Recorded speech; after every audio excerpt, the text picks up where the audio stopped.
अजीज दोस्तों, अस्सलाम वालेकुम, नमस्ते, सत श्री अकाल, जय जिनेंद्र, गुड आफ्टरनून।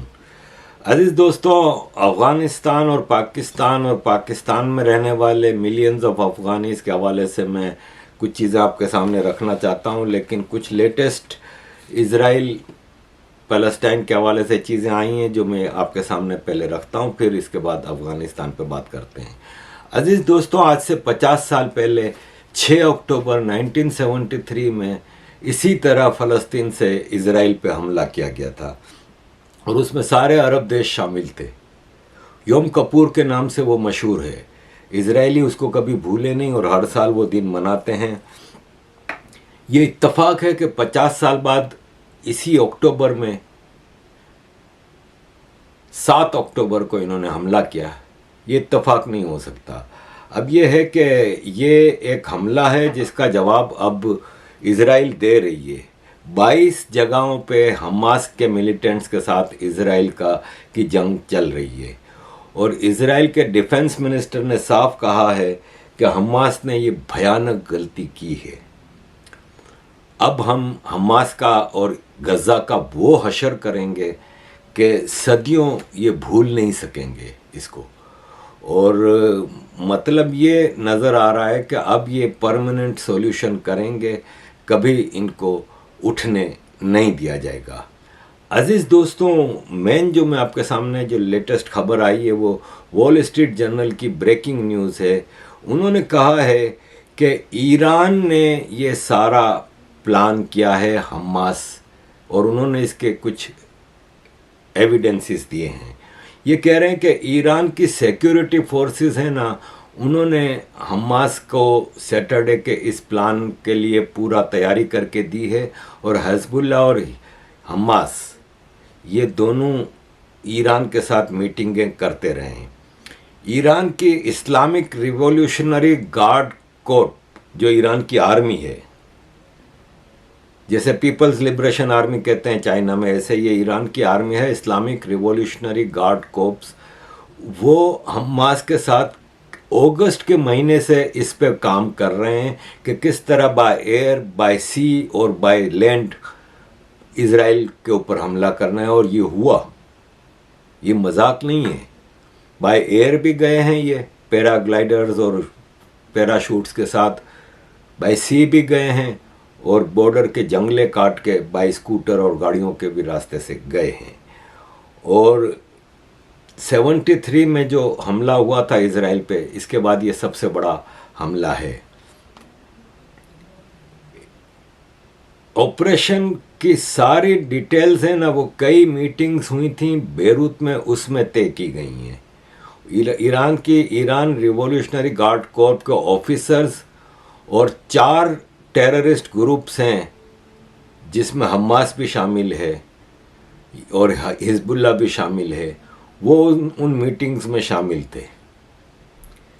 अमेरिका को पूछा गया, अमेरिका के secretary of state Antony Blinken को पूछा गया CNN में कि आप इसके बारे में क्या कहते हैं, तो इन्होंने कहा कि हमारे पास अभी एविडेंस नहीं है कंफर्म कि ईरान डायरेक्टली इसके पीछे था, लेकिन एक बात तो है ना कि ईरान के उनके साथ बहुत पुराने ताल्लुकात हैं।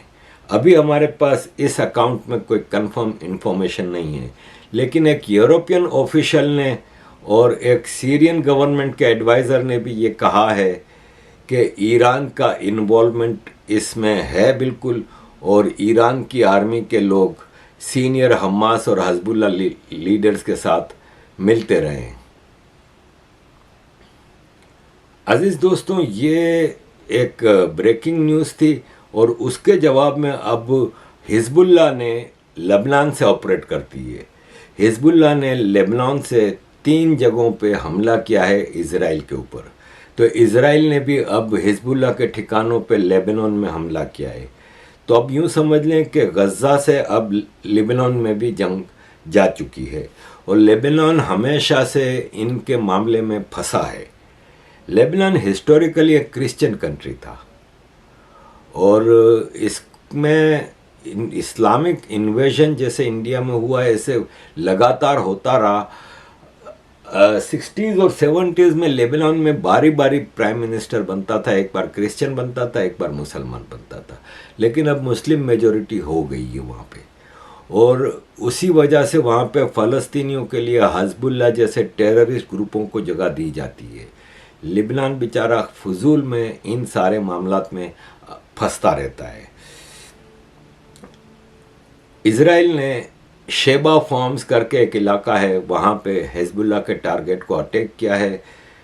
पैलेस्टाइन में मतलब गज़ा में और लेबनान में अब जो अटैक हुआ है, इससे काफ़ी लंबा चौड़ा मसला हो गया है।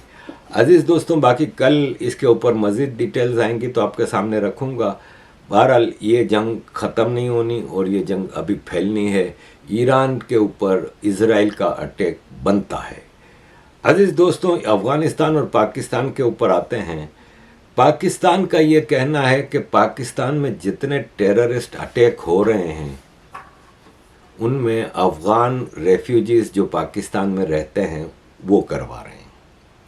अजीज़ दोस्तों, यहाँ पे एक सवाल है कि अफ़गान रेफ्यूजीज़ कई हज़ार इंडिया में भी रहते हैं, तो इंडिया में वो क्यों टेररिज्म नहीं कर रहे? इंडिया में क्यों बम धमाके नहीं कर रहे?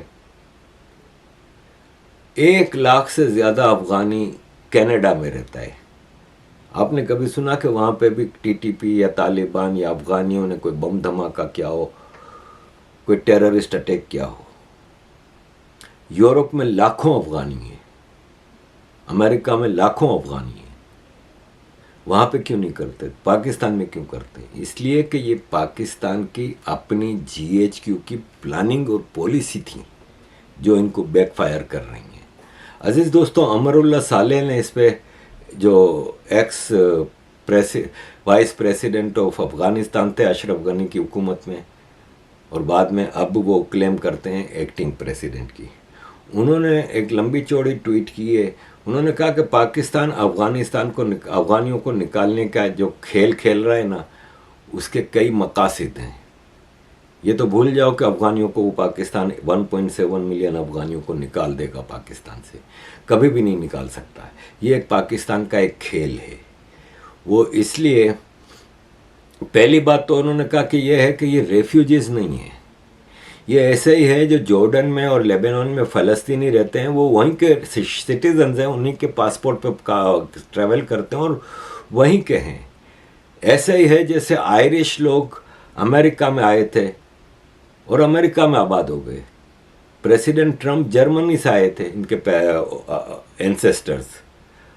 इसी तरह क्लिंटन के पुरखों के लोग आयरलैंड से आए थे, तो वो अमेरिकन नेशनल हो गए। उनको आप कैसे निकाल सकते हैं? आरिफ अजाकिया यूरोप आया और फ्रेंच नेशनल हो गया, तो मुझे फ्रांस कैसे निकाल सकता है? तो ज़्यादातर अफ़गानी जिनको ये निकालने का कह रहे हैं, ये पाकिस्तान में पैदा हुए हैं, पाकिस्तान में पले बड़े हैं, पाकिस्तानी नेशनलिटी इनके पास। हर मुल्क की नेशनलिटी ऑब्टेन करने का एक कंडीशन होती है, एक तरीका होता है, उसको पूरा करके आप नेशनलिटी लेते हो। मेरा ख्याल है इंडिया में शायद है कि आप 11 साल इंडिया में रह रहे हैं, वहाँ पे काम कर रहे हैं, वहाँ पे सब कुछ है, वहाँ के रीति रिवाज को एक्सेप्ट किया है, सब कुछ है, आप नेशनलिटी ले सकते हैं, सब कुछ है ना। ऐसे ही यहाँ पे पाकिस्तान में अफ़गानी 30-30, 40-40 साल से रह रहे हैं। आज आप कैसे इनको निकाल सकते हैं? उन्होंने कहा इसके पीछे पाकिस्तान का खेल है। इन्होंने कहा जब 20 साल अमेरिका तालिबान को टारगेट करता रहा, तब तो पाकिस्तान इन तालिबान को बचा के रखा हुआ था, छुपा के रखा हुआ था, जीएचक्यू की छितर छाया में रखा हुआ था इन सबको। आज निकालने की बात कर रहा है, उस वक्त क्यों अमेरिका के हवाले नहीं किया? उन्होंने कहा ये भी कि मतलब पाकिस्तान धूल झोंक रहा है, अब पाकिस्तान मदद मांग रहा है। जैसे कि देखें, डॉन अखबार का एडिटोरियल आया है, उसमें वो कह रहा है कि अफ़गानियों को यहाँ से निकालने का हल नहीं है, लेकिन इनको रजिस्टर करें। तो रजिस्टर्ड हैं, ज़्यादातर मेजॉरिटी रजिस्टर्ड हैं। वो कह रहे हैं इंटरनेशनल कम्युनिटी को, डॉन का आर्टिकल है, एडिटोरियल है, कि इंटरनेशनल कम्युनिटी ख़ास तौर पे अमेरिका और वेस्टर्न कंट्रीज़ को इन रेफ्यूजीज़ के लिए पाकिस्तान की फाइनेंशियल हेल्प करनी चाहिए, और ख़ास तौर पे हर किस्म की मदद करनी चाहिए, लेकिन ख़ास तौर पे फाइनेंशियल हेल्प करनी चाहिए। तो वो अमरुल्लाह साले की ये बात सही है कि ये पाकिस्तान पैसे ऐंठने का काम कर रहा है। दूसरा, पाकिस्तान अमेरिका के ऊपर प्रेशर डाल रहा है कि तुमने तालिबान को ये सरकार दी, सारे हथियार छोड़ के, हर चीज़ छोड़ के गए थे, तो अब तुम तालिबान की जो पाकिस्तान में बैठे हैं ये अफगान रेफ्यूजीज, इनकी कफालत करो, यानी उनके पैसे दो। और इसी सिलसिले में अमेरिका के डिफेंस सेक्रेटरी ने पाकिस्तान के आर्मी चीफ को फ़ोन किया था और उस फ़ोन कॉल में भी यही बात थी कि आप इन रेफ्यूजीज़ को ना निकालें। पाकिस्तान कह रहा है कि जब अमेरिका अफ़गानिस्तान छोड़ के भागा था और सारे हथियार और पैसा और सब अफ़गान तालिबानों को दे के चला गया, तगड़ा करके गया, तो वहाँ पे जो एंटी तालिबान अफ़गान थे वो सब भाग के पाकिस्तान आ गए थे। तो अब इनको संभालो, या तो ले जाओ अमेरिका, क्योंकि ये तुम्हारे एलाय थे तो इनको ले जाओ। तो अब यहाँ पे सवाल ये पैदा होता है कि एंटी तालिबान जो लोग थे, अफगान सिविलियन जो तालिबान के डर से पाकिस्तान आए थे, वो तो टेररिस्ट नहीं थे, वो तो लड़ाई वड़ाई वाले लोग नहीं थे। अफगान सदर जो अशरफ गनी था, उसकी सरकार जब थी, वो लोग सिविलियन जब पाकिस्तान आए हैं, उनको आप निकालने की बात कर रहे हो, तो वो तो टेररिस्ट नहीं है। अमरुल्लाह साले का कहना ये है कि टेररिस्ट तो सारे GHQ के कहने पे ऑपरेट होते हैं, और पाकिस्तान ने तो खुशी खुशी तालिबान के लिए जगह खाली करवाई थी, और अफगानिस्तान को पाकिस्तान की मदद से ही तालिबान को अफगानिस्तान दिया गया था। आज कैसे पाकिस्तान उसको वो कर रहा है? तो अजीज़ दोस्तों, ये पूरा एक खेल है जो पाकिस्तान खेल रहा है। असल कंडीशन ये है कि पाकिस्तान अपने पैसों के लिए सारा काम कर रहा है। इस वक्त पाकिस्तान में 3 बहुत बुरी सिचुएशंस हैं जिसकी वजह से पूरी पाकिस्तान में कहीं भी सरकार यानी मिलिट्री जनता के पास कोई रास्ता नहीं बचा। एक सबसे बड़ा मसला है इकोनॉमिक मसला इनके कंट्रोल से बाहर है, और इतनी ज़्यादा महंगाई, इतना ज़्यादा कंगलापन हो गया है कि इनके पास पैसे नहीं हैं। कर्ज़ों को और उनके इंटरेस्ट को वापस करना आपको मस्ट है। आपने एग्रीमेंट किया है, जैसे एक बैंक से आप गाड़ी लेते हैं, नहीं दे सकते तो बैंक अपने एक्शन लेती है। ऐसे ही पाकिस्तान भी फंसा हुआ है। एक तो इकोनॉमिक, दूसरा पाकिस्तान का पॉलिटिकल पूरा सिस्टम बिगड़ा हुआ है। वैसे तो आर्मी ने हमेशा से पॉलिटिकल सिस्टम को इसीलिए बिगाड़ती थी कि ये मज़े से चुपचाप रूल करते रहें, लेकिन अब कंट्रोल से चीज़ें बाहर आ गई हैं कि इमरान खान की फॉलोइंग ने आर्मी को बहुत गंदा कर दिया है, और आर्मी इस वक्त पॉलिटिकल पाकिस्तान का स्पेक्ट्रम है ना, जो डायस्पोरा है ना पाकिस्तान का, वो डिवाइडेड है। इमरान खान इलेक्शन जीत जाएगा अगर इमरान खान को आप इलेक्शन में लाएंगे, लेकिन इसके अलावा इस वक्त किसी के पास कोई हैसियत नहीं, कोई ना मुस्लिम लीग नून के पास, ना पीपल्स पार्टी के पास, ना फजलुर रहमान के पास, ना MQM के पास, ना ये नई पार्टियां जो 2 बनी हैं इनके पास, किसी के पास पॉलिटिकल स्ट्रेंथ नहीं है। और तीसरा, सोशियो फैब्रिक पाकिस्तान का बिगड़ चुका है। सोशली पाकिस्तानी कौम इस वक्त सबसे ज़्यादा गिरी हुई है। जैसे आप भिखारियों का काम देख रहे हैं, ये आलम है कि भिखारियों को पाकिस्तान में भीख नहीं मिलती तो बेचारे जा रहे हैं ना सऊदी अरब, इराक और ईरान। पाकिस्तान के इकोनॉमिक डिजास्टर की वजह से स्ट्रीट क्राइम बढ़ रहा है, एजुकेशन ख़त्म हो गई है, रिलीजियस एक्सट्रीमिज्म को आपने इस हद तक आगे बढ़ाया हुआ है कि वो आज आपके कंट्रोल से बाहर हो रही हैं चीज़ें। आज अहमदी की मस्जिद तोड़ दी, आज फलां 500 साल पुराने मंदिर के ऊपर हमला हुआ, ये भी 2-3 दिन पहले हुआ है। रोज़ ये चीज़ें हो रही हैं। सोशियो फैब्रिक भी पाकिस्तान का बिगड़ चुका है। ऐसे में पाकिस्तान ने अफगान ट्रेड को ब्लैकमेल के तौर पे बंद कर दिया है। 212 आइटम्स अफगानिस्तान में एक्सपोर्ट करने की इजाज़त नहीं है, जिसमें होम अप्लाइंसेज है ना, जैसे जूसर है, फ्रिज है, एयर कंडीशन है, ये चीज़ें नहीं जा सकती हैं अफगानिस्तान। अफगानिस्तान की सारी ट्रेड पाकिस्तान के ज़रिए होती है, सारी ट्रेड पाकिस्तान के ज़रिए होती है। अब उनको ब्लैकमेल किया जा रहा है। खाने पीने की अशिया, चाय की पत्ती, तो ये खाद, ये चीज़ और वो चीज़, कोई भी चीज़ पाकिस्तान ने इन सब की पाबंदी लगा दी कि अफगानिस्तान में नहीं जा सकती। इससे क्या है कि अफगानिस्तान की तालिबान सरकार को प्रेशर में लाने के लिए, तो तालिबान सरकार ने इसके जवाब में ये किया कि अमेरिका ने जितना हथियार छोड़ा था ना, जितने व्हीकल्स थी, आर्मर्ड व्हीकल्स थी, टैंक थे, वो सब ड्यूरेंट लाइन पे पहुंचा दिए हैं। और मेजॉरिटी ऑफ, क्योंकि तालिबान को किसी और बॉर्डर से खतरा नहीं है, ना ईरान से है ना इधर उधर से है, चाहे तालिबान को खतरा है इधर ही जंग का। तो तालिबान ने अपनी सारी फोर्सेस लगा दी हैं ड्यूरेंट लाइन पे, सारे हथियार वहाँ पे पहुँचा दिए हैं और जंग की तैयारी कर रहे हैं बाकायदा।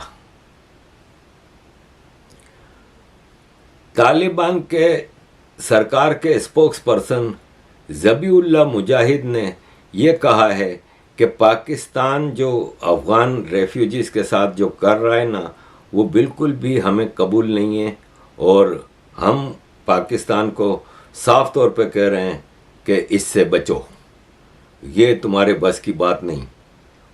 अजीज़ दोस्तों, पाकिस्तान में जो रेफ्यूजीज़, अफ़गान रेफ्यूजीज़ हैं, अगर मिलियंस हैं, अगर इन्होंने पाकिस्तान के उधर से तालिबान ने हमला किया, इधर से इन्होंने पाकिस्तान की आर्मी की बजानी शुरू की, तो क्या होगा?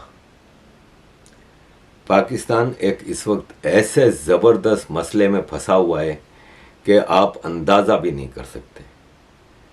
ऐसे में स्मगलिंग की वो किया है आर्मी चीफ ने, तो इंटीरियर मिनिस्टर जो आसिम मुनीर का नाजायज़ बेटा सरफराज बुगटी होम मिनिस्टर बना हुआ है, जो उसने प्रेस कॉन्फ्रेंस में कहा कि स्मगलिंग रोकेंगे। तो एक जर्नलिस्ट ने सवाल किया कि भाई साहब, स्मगलिंग तो बॉर्डर पे होती है ना अफ़गानिस्तान से, पेट्रोल की, शुगर की, डॉलर्स की और इन सब चीज़ों की, तो वहाँ तो आर्मी बैठी हुई है, तो कैसे रोकोगे? तो उन्होंने कहा हम उन आर्मी के ऑफिसर्स का कोर्ट मार्शल करेंगे।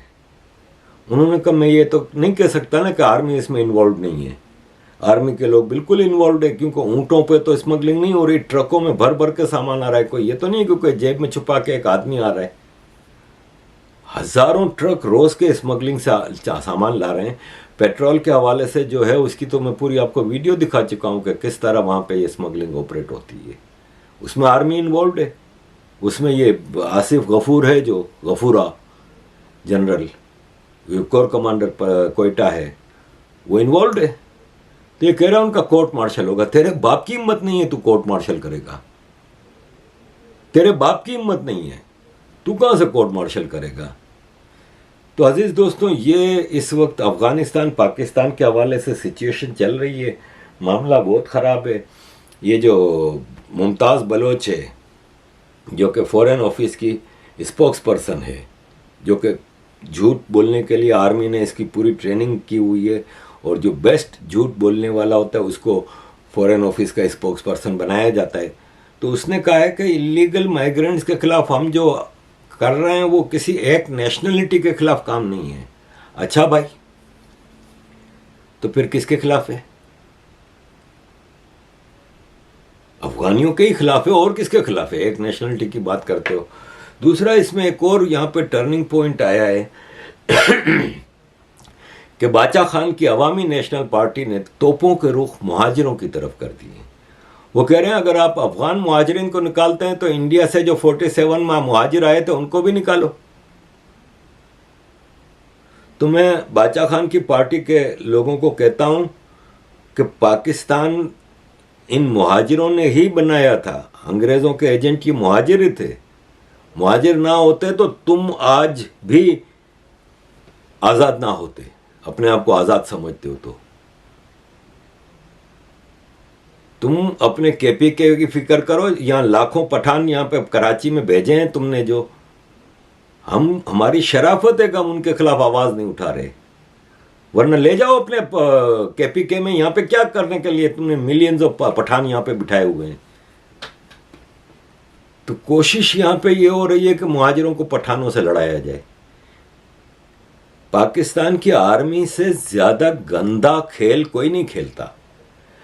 सारे मामलात से तवज्जो हटाने के लिए कराची में मुहाजिरों को भड़काया जा रहा है। ये एएनपी के लोग आके तकरीरें कर रहे हैं कि मुहाजिरों को यहां से निकालो, इंडिया भेजो। तो ये है कि ये बहुत भारी पड़ेगा आर्मी को ये खेल।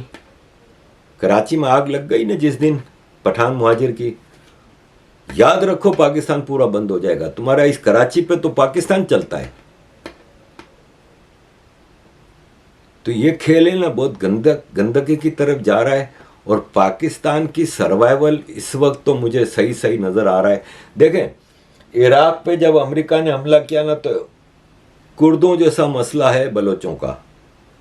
मेरी बलोचों से जब भी बात होती है, मैं पूछता हूं तो वो कहते हैं हमारा और कुर्दों का डीएनए भी सेम है, हम एक ही कौम है हिस्टोरिकली। इनका मसला भी सेम है कि कुर्दों का इलाका कुछ तुर्की ने कब्जा किया है, कुछ ईरान ने, कुछ सीरिया ने, कुछ इराक ने। इसी तरह बलूचिस्तान थोड़ा अफगानिस्तान के पास है, थोड़ा ईरान में है, थोड़ा पाकिस्तान में।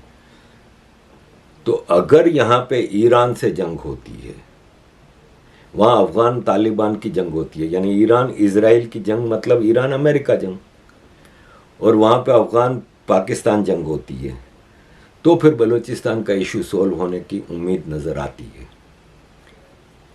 कि जिस तरह कुर्दों को इराक पे जब अमेरिका ने हमला किया था तो सेमी ऑटोनोमस स्टेटस दे दिया था, मोसल कैपिटल बना था, और इराक के कुर्दिश एरिया को काफ़ी हद तक ऑटोनोमी मिल गई थी, तकरीबन आज़ादी होने वाली थी। फिर अमेरिका तो इसी तरह करता है, भाग गया। तो यहाँ भी अब एक चांस नज़र आता है कि अगर ये दो जंगें चल पड़ी ना, तो ईरान के बलोच और पाकिस्तान के बलोच मिल के पाकिस्तान और ईरान से आज़ादी हासिल कर सकते हैं। तो काफ़ी मुझे इस इलाके की जियोग्राफी में चेंजेस नज़र आती हैं। अगर वाकई वेस्ट अमेरिका और इजराइल सीरियस हैं इस मामले में, और अमेरिका वाकई अगर तालिबान के ज़रिए पाकिस्तान, और अमेरिका ने ये फैसला कर लिया है अगर कि पाकिस्तान से अब जान छुड़ानी है, तो फिर मुझे इस इलाके में जियोग्राफी की बड़ी चेंज नज़र आती हैं। अजीज़ दोस्तों, thank you very much for all your support. Kindly keep supporting.